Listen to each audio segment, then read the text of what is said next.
여기는 63평 주상복합 아파트입니다.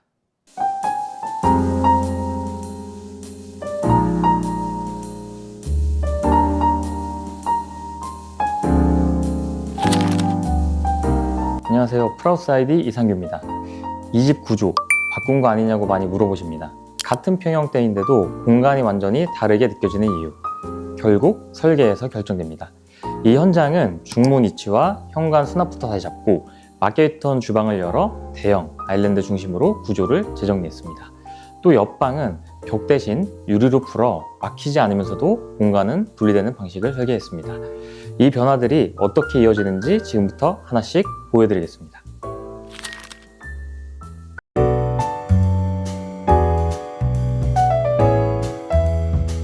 이번 공간은 현관입니다. 현관의 가장 큰 부분은 확장을 해주었습니다.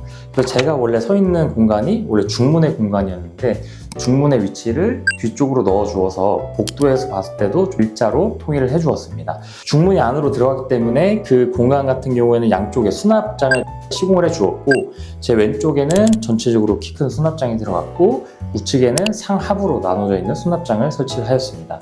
그래서 하부에는 저희가 슈드레서를 넣어주었고 위쪽에는 이 공간과 별도로 수납을 할 수 있는 공간을 만들어 주었고 이제 앞으로 나아가서는 벤치를 시공해 주었습니다. 그래서 벤치 형태도 상부랑 꺾인 부분은 주방에 들어간 세라믹으로 마감을 해주었고 벽면도 우드톤을 이용해서 같이 시공을 해주었습니다. 그래서 조명과 거울이 들어간 형태로 주었고 그리고 좌측의 나머지 공간은 신발장을 전체를 시공해 주었고요.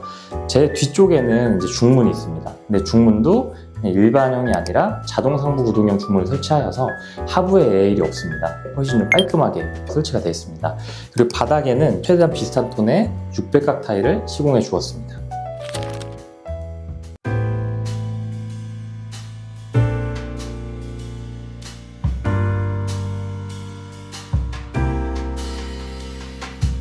이번 공간은 주방입니다. 주방은 공간을 최대한 확장을 시켜 주었습니다. 제가 서 있는 이제 좌측 부분 같은 경우에는 문과 이제 기둥이 있었는데 이 파티션을 철거를 해줘서 주방의 공간을 좀 넓게 열어주었고요. 뒤쪽에 보이는 부분은 이제 우드톤으로 통일시켜 주었는데 이 부분이 식탁까지 쭉 이어지게 됩니다. 그래서 수납장부터 벽면에 있는 부분까지 필름으로 통일감을 주었고 이제 거실 베이스와 만나는 이 코너 부분 같은 경우에도 전면에서 볼 때는 우드 느낌으로 옆에는 거실 베이스의 톤의 필름이 들어가서 좀 졸리컨 느낌으로 깔끔하게 시공을 해주었습니다. 그리고 이 아일랜드 상판관은 세라믹을 사용해 주었는데 이 프로젝트 같은 경우에는 이제 세라믹이 2장이 들어갔습니다. 그래서 2장을 본관 곳곳에 이제 활용을 했고요. 세라믹도 단순하게 CBT 형태가 아니라 좀 두께감을 주어서 고급스러운 느낌이 날 수 있는 주방을 설계를 해 주었습니다. 그래서 주방이 굉장히 크기 때문에 이 일체형 인덕션이라든지 이 개수대 같은 경우도 좀 넓은 형태의 개수대가 들어갔고 이 일체형 인덕션은 만약에 주방의 폭이 작다고 하면은 폭이 작은 형태도 있으니까 공간에 맞게끔 활용하시면 좋을 것 같습니다. 그리고 아일랜드 양쪽 편에는 저희가 콘센트를 넣어 주었습니다. 좌측에는 바흐만 1구 콘센트를 넣어 주었고 우측에는 바흐만 2구 사각 콘센트를 넣어 주었습니다. 그래서 필요할 때만 좀 쓰실 수 있게 커버가 있는 형태의 콘센트가 들어갔고요. 그리고 왼쪽에는 밀레 식기세척기가 들어갔습니다. 식기세척기 형태도 동일한 판넬이 붙으면서 훨씬 좀 일체감 있는 좀 깔끔한 형태로 들어갔고요. 중간에 이제 서랍 형태로 넣어줄 수 있는 부분을 다 넣어주었습니다. 그리고 아일랜드 전면에는 서랍으로 구성을 해주었는데 공간 활용도를 조금 더 있게끔 만들어 주었습니다. 제 뒤에 있는 이제 수납장에 대해서 말씀드리면은 일단 냉장고 원도 자리가 3개가 들어갔고 옆에 이제 홈바가 위치하게 됩니다.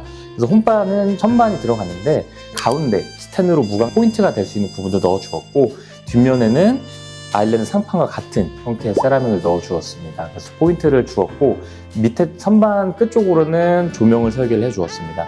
그래서 밋밋할 수 있는 부분도 좀 어느 정도 은은하게 분위기가 나올 수 있는 부분을 해 주었고 홈바 밑부분도 서랍도 넣어 주었고 훨씬 공간 활용을 할 수 있도록 해 주었습니다. 그리고 옆에는 빌트인 오븐과 위아래 이제 수납장이 있고 그 옆에는 팬트리 하드웨어를 2개를 넣어 주어서 안쪽 공간까지 최대한 좀 활용을 할 수 있도록 시공을 해 주었습니다. 쭉 이어지는 부분에 보면은 우측에는 간살 슬라이딩이 있는데 어느 정도 포인트도 되지만 안쪽에 있는 부분을 가려지는 형태의 중문으로 활용을 할 수가 있습니다. 밋밋한 도어보다 간살 형태를 넣어주면은 시각적으로도 포인트가 될 수 있는 공간을 형성할 수 있습니다. 그리고 이어지는 벽 부분에 우드가 들어가면서 너무 전체적으로 우드가 들어가면 좀 밋밋할 수 있기 때문에 이 부분도 세라믹 남는 부분을 이용해서 같이 활용해 주었고, 식탁 부분 위쪽 같은 경우에는 원래는 이제 안쪽으로 들어간 등박스 구간이 있었는데 이 부분을 평탄화 시켜주면서 조명을 넣어 주었습니다. 근데 이 조명도 일반적인 조명이 아니라 IoT, 색 변환되는 조명을 넣어 주어서 고객님이 이제 분위기에 맞게끔 색 온도도 조절할 수 있는 형태의 조명이 들어갔다고 보시면 될 것 같습니다.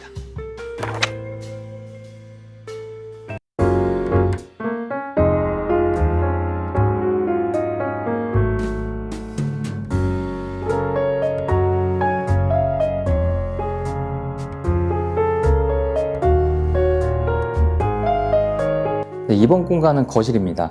거실의 가장 큰 변화는 제 뒤에 있는 공간입니다.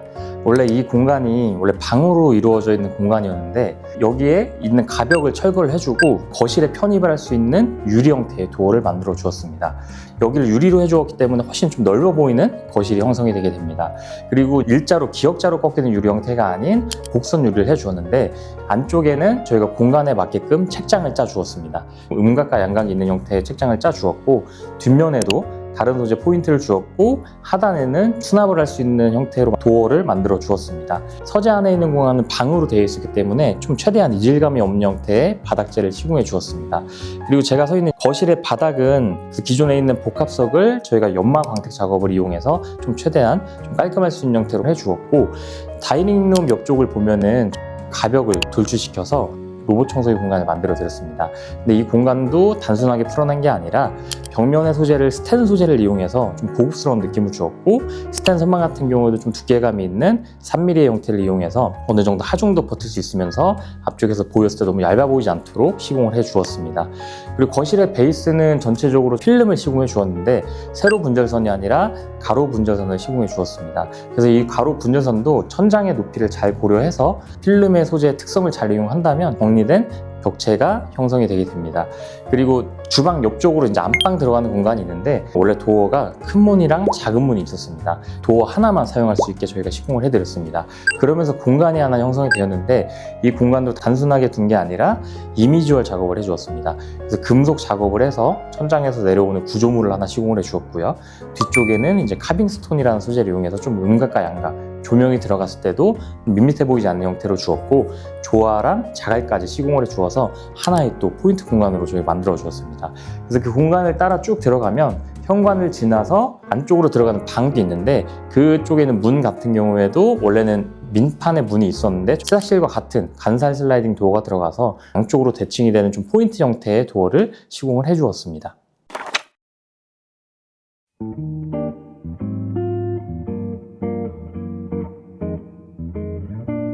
이번 공간은 서재 공간입니다.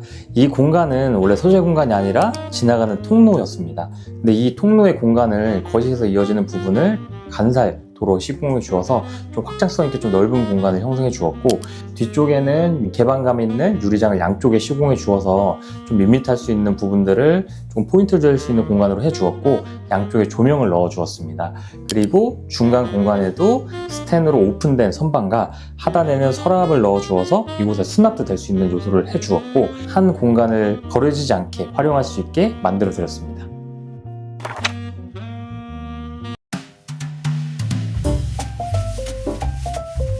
네, 이번 공간은 안방인데요. 안방은 크게 두 가지 변화가 있습니다. 첫 번째는 침대 헤드에 맞추어서 가벽을 연장해 주었습니다.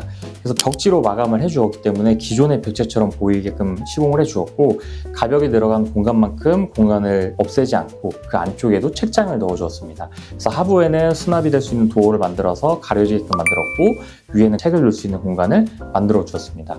그리고 제 뒤쪽에는 이제 화장대가 있는데요. 화장대도 기존에 앉아있는 형태가 아닌 스탠딩 형태로 시공을 해 주었습니다. 스탠딩 형태로 시공을 해 주면서 하부에 서랍을 넣어주기 때문에 공간 활용도가 훨씬 높아지고 수납은 굉장히 많아지게 됩니다.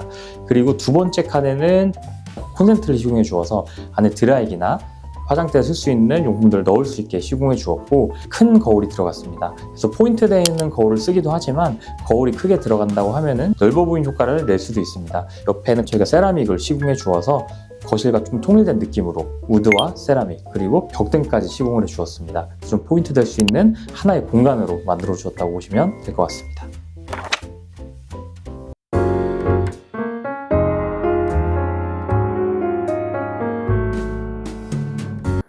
네, 이번 공간은 화장실입니다. 화장실은 첫 번째로 많이 사용하는 원더볼 세면대를 시공해 주었습니다.